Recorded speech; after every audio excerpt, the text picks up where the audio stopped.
Rahulas ja Ragnar Veerus on jäänud maha juba. Maika.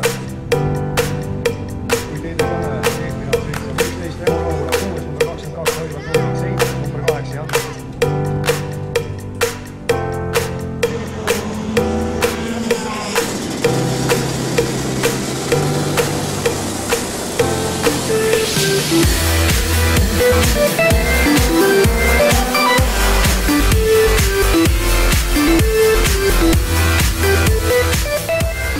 Raha 24 Eesti meistrivõistlused kardispordis jätkusid Hiiumaal Käina kardirajal, kus sõideti hooaja 3. ja 4. etapp. Eesti ühe lühima võistlusringraja, mille pikkuseks on 813 meetrit, üks arendaja Raigo Merilaht usub, et kaardielu edendamine Hiiumaal on vajalik. Mida annab selline võistlus hiidlastele? See annab väga palju, see annab majanduslikku heaolu kohalikul rahvale. Lõunanaabrid olime sunnitud majutama ka Kärdlasse, nii et see ei ole ainult Käinale hea ja Käina kaupmeestele, hotellipidajatele, turismitegijatele. Ka Kärdla saab siit oma osa kätte. Kas on plaanis ka ringrada edasi arendada? Me oleme unistanud ja plaane kirjutanud ja arvutanud, et kui siia saaks 400 meetrit juurde, siis ma arvan, et Käina jääb väikseks, et võidusõitjad ära mahutada.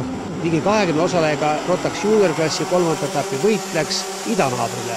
Nii finaalis kui eelfinaalis võidutses Venemaa meistrivõistluste hetkeliider Andrei Jatšenko.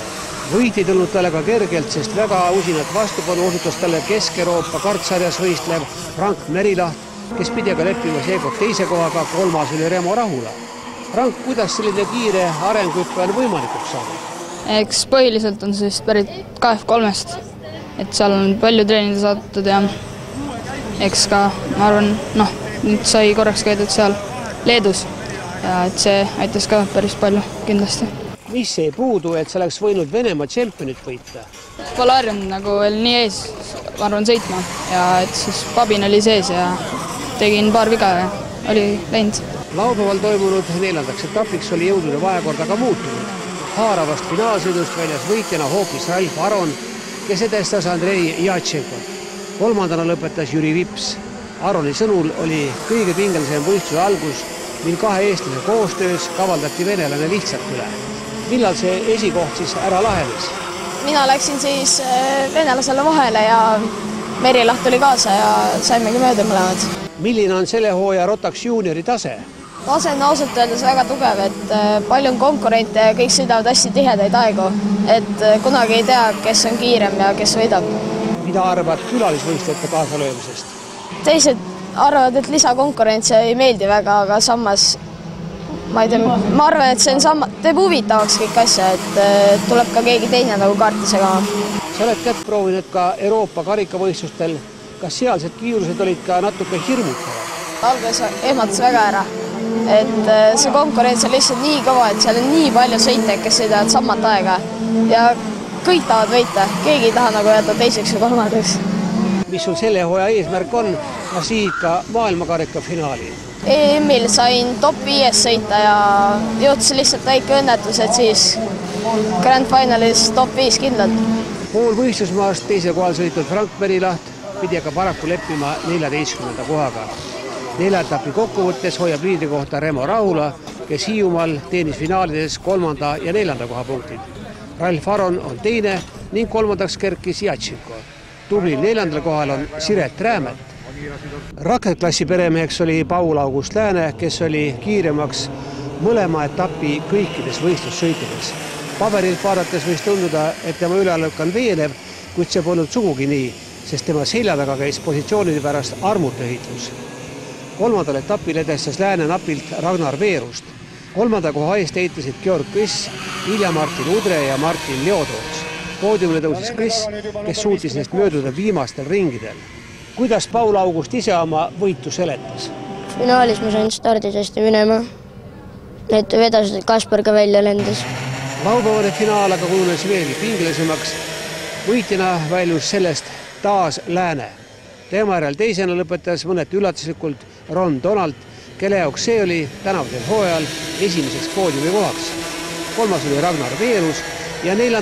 sõitis üle finišijoone Georg Kõss. Sõit läks mul tegelikult päris hästi, aga et siis viimane, mis see oli, 3 ringi ennem lõppu, oli mul väike õnnetus. Ja siis oli seal samas viimases kurvis, või õigemini 2 kurvi enne lõppu, oli mul veel väike kokkupõrge ka. Võistluste kiirema ringi sõitis aga Gabriel Dominic Sergo, tema lõpetas finaali aga 7. Kuigi vaid mõned ringid enne ruudulise lipu langemist oli ta veel 3. kohal. Raketklassi üldarvestatud liidriks Paul Augustääne 14 punktiga Ilja Martin Udre ees, kellele Ragnar Veerus kaotab vaid 2 punktiga. Üheks intrigeerivamaks klassis kujunes Rotax Max, kus tavapäraselt oleme näinud hoiutsemas Aavo Talvarit. Hiiumaal astusid talle aga konkurendid kõvasti kandadele ning enim peavalu valmistas talle kindlasti Sten Dorien Piirimägi. 3. etapi finaalis rebis Piirimägi end kohe liidriks, kuid Talvar suutis nooremast konkurendist üsna pea mööduda ja võtta sõiduvõidu. Teine oli Piirimägi ning 3. Märten Metsapiir. Enne 4. etapi finaalsõitu ei osanud ilmselt keegi arvata, et võistlus võib saada väga vürtsika lõpplahenduse. Kohe sõidu alguses langes Talvar 4. kohale, kuid alustas peagi vasturünnakut ning hakkas tasapisi liidritega vahet vähendama. Kõigepealt lükkas Talvar määruste vastaselt rajalt välja Märten Metsapiiru, mille eest kohtunikud andsid talle hoiatuse. Viimasel ringil möödus ta ka taas reeglid rikkudes Sten Dorien Piirimäest ning kuna tegemist oli juba teise eksimusega, karistati teda pärast võistluse lõppu 10-sekundilise ajatrahviga. Aavo Talvari meeskond Talvar Racing ei olnud aga säärase otsusega rahul ning on sisse andnud protesti. Võit oli raskelt. Pidime väga palju trenni tegema siiski, et õnneks me olime treeningutest peale juba suhteliselt kiired ning läbi raskete tehniliste probleemide lõpuks tuli. Ma arvan, et siiamaani veel meie eesmärgid on noppida võimalikult palju võite, olla võimalikult palju kiired. Rotax Max klassi üldliidriks on endiselt Talvar, teiseks tõusis Piirimägi ning 3. langes Kairo Kivi. Rotax Minimaxis võites 3. etapil kõrgete kohtade eest Karl Leesmaa, kuid pidi nii finaalis kui eelfinaalis leppima 2. kohaga. Finaali võitis lätlane Mihhail Spudovskis, teine oli Leesmaa ning 3. Georgi Fjodorov Venemaalt. Laupäeval peetud 4. etapil oli kogu poodium aga külaliste päralt. Võitis jällegi Spudovskis, teine oli Svedris ning 3. Fjodorov. Leesmaa jäi 4. ning poodiumi kohast jäi teda lautama vaid mõni sajandik sekund. Üldarvestuses juhib Spudovskis, teine on Svedris, 3. Leesmaa ja 4. Fjodorov. Kõige nooremate hulgas kadetklassis jätkas võidujoones Christopher Reintam, kes on suutnud võita kõigi 4 etapi eel- ja finaalsõidud. Üks väheseid, kes ainuliidrile vastupanu osutada suudab, on Rimo Kadapik, kes 3. etapi finaalis kaotas Reintamile ülinapilt. 4. etapil mängis kadettklassi sõitjatele kehvad kaardid kätte Ilmataat, kes avas taevaluugid just enne finaalsõitude algust. Õnneks suutis suurem osa seisvast veest rajalt küll ära aurata, kuid siiski tekitas märg asfalt sõitjatele palju probleeme. Üheks kannatajaks oli Kadapik, kes sai alles 4. koha. 2. koha sai 3. etapil Kirill Levtšenko ning poodiumile tõusis ka Karl Markus Sei. Kuidas sul sõit siis kulges? Alguses stardis ma langesin ettepoole, aga lõpus läks Rimmo mööda. Ta tõmbas Pirjoti peale, siis ma panin tast seest mööda ja tulin 3. Kadettklassis sõidetakse Lootuse karikale ning selles arvestuses on kindel liider Reintam. 2. koha eest käib äge võitlus Levtšenko ja Kadapiku vahel, venelane edestas eestlast vaid 2 punktiga. Esikolmiku konkurents on tõusnud ka Sei, kes kaotab Kadapikule 13 punktiga ja on seega 4. Mikroklassides jätkub ülemineku aasta, nimelt sõidavad koos vanadel saemootorite baasil ehitatud mikroklassi kaardid ning spetsiaalse võistlusmootoriga Mikro 60 võistlusmasinad. Mõlemas klassis peetakse eraldi arvestust.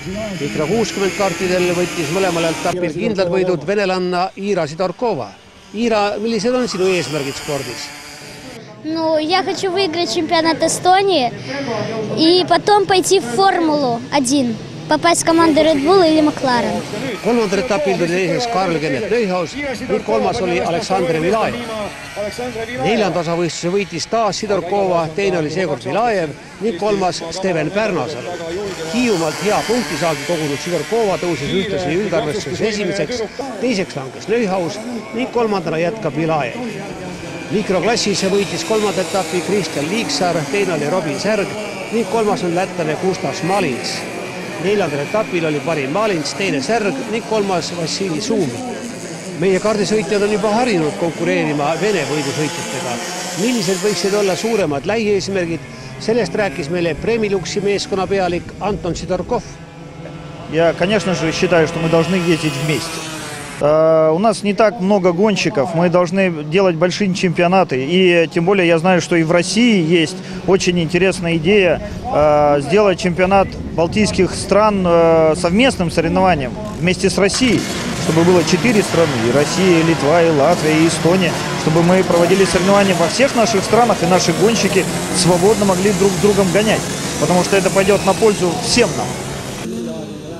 Rotax TD2 klassis on aina rohkem hoogu läinud Georg Vann, kes Hiiumaalt lahkus täispangaga, võites kõik võistlussõidud. Enim suutis eelmise aasta Eesti meistrile konkurentsi pakkuda lätlane Martis Labins, kes lõpetas mõlemal etapil teisega. Kas sõit oli ka väga pingeline? Pingeline oli ta tõesti, ma arvan, et mis lõpuks nagu võidu koju tõi, oligi see keskendumine ja külma närvi säilitamine. Et tõesti, ma arvan, et ma ju võin öelda, et see oli Eestimaa pinnal üks kõige pingelisemaid sõite mul üldse. Et ma kuulsin isegi kõrvaga, et tagumised sõitud on lähedal. Aga küll närv ja keskendumine aitas lõpuks ikka väikese vahe isegi sisse sõita, et läks hästi. Mis oli põhjuseks, et hooaja algus läks ikka üle kivide ja kändude? Asi oligi selles, et eelmine hooaeg lõppes väga hästi ja me olime juba teinud suured plaanid, et lähme vormelit sõitma ja hakkame seda karjääri edendama nagu vormelisarjades. Aga siis mingi hetk jõudsime järeldusele, et see läks raha lihtsalt jätku ja siis kevadel järsku tuli otsus, et kuule, et just ikka saame karti sõita, et sõidame. Kolmandal etapil haaras poodiumi koha veel Antti Rammo, kuid 4. etapp tema jaoks ebaõnnestus, altvedas tehnika ning eelfinaali soojendusringil maandus ta kaitsebarjääris. Raske nädala lõpp oli ka Fred Alliksaarel, kes lõpetas võistluse aga helgemates toonides ja sai 4. etapil 3. koha. Oled üks Eesti Autospordiliidu akadeemiasse pääsenutest. Kuidas see sind on arendanud? See EAL Akadeemia on väga selline vahva ettevõtmine, et ma leian, et noortele on seda hädasti vaja Eesti pinnal, et meil on see võidusõidu kogukond on hästi väike ja teadmisi nagu napib teatud valdkondades ja see on kindlasti väga võimalus noortel uusi teadmisi saada ja üldse nagu avastada enda jaoks seda maailma veelgi enam ja see paneb väga mõtlema, mis seal räägitakse, et kindlasti mõtlemisainet on seal tohutult. Kindlasti oled mõtteid mõlgutanud ka Rotaxi maailmakarika finaali suunas. Esimene eesmärk on sinna jõuda, kas siis Eesti meistrivõistlused võites või siis Balti meistrivõistlused võites. Ja kui pilet sinna on olemas, siis ma arvan, tuleb mul endaga väga palju tööd teha, et see oleks, ma arvan, mu viimane võimalus end tõestada. Georg, mida tähendab sinu jaoks võidusõit tervikuna? Ma olen oma prioriteedid niimoodi paika pannud, et võidusõit on siiski hobijärgus. Ma küll võtan seda väga tõsiselt ja suhtun asja täie hingega, aga siiski ma leian, et võidusõidu karjäär on selline tore fantaasia, aga reaalsuseks saab ta väga vähestel. Üldarvesse juhib sellest ka siis Vann, teine on Käinas ebaõnnestunud Maarjo Haugas ja 3. Alliksaar. KZ2+ ja Rotax Masters klassi ühises stardis oli selge, et KZ-kartide sõitjatele vastaseid pole. Kiiremas klassis võitis kõik, mis võita andis Martin Rump, kes uuendas Käina kardiraja rekordeid terve nädalalõppu jooksul. Ka vormeliroolis head kiirust näidanud Rumbi jaoks oli KZ-kardiga võistlusolukorras sõita täiesti uus kogemus. Miks võtsid kätte osaleda just Hiiumaa etappidel? Põhieesmärk oli, et trenni teha ja füüsilist vormi üleval hoida ja mõtlesin, et tuleks korra tore on nagu tagasi tulla ja sõita siin teistega koos. Kas harjumine KZ-kardiga toimus ka ruttu? Üpris ruttu, et tegelikult seal suurt kunsti ei olnud, et käiguvahetused on natuke uued, aga eks harjub ära ja võimas on sõita iseenesest, et väga vahetu ja väga kiire. Mõlemal etapil oli teine Mihkel Maltna, kes hoiab ka üldarvestuses liidri kohta. Rotax Masters klassi 3. etappi võitis Argo Tamm, lätlase Normund Stanevitsi ees, Priitsei oli 3. 4. etappi eelfinaali võitis aga üllatuslikult Jaako Kuusk, kes finaalis pidi aga alla vanduma lätlasele Andris Lembergsile. 3. koha sai Stanjevitš. Üldarvestes juhib nüüd lätlane Lembergs, teine on Sei ning 3. Stanjevitš. Raha 24 Eesti kardispordi meistrivõistluste järgmine etapp sõidetakse 3.–4. augustil Lätimaal Kandavale.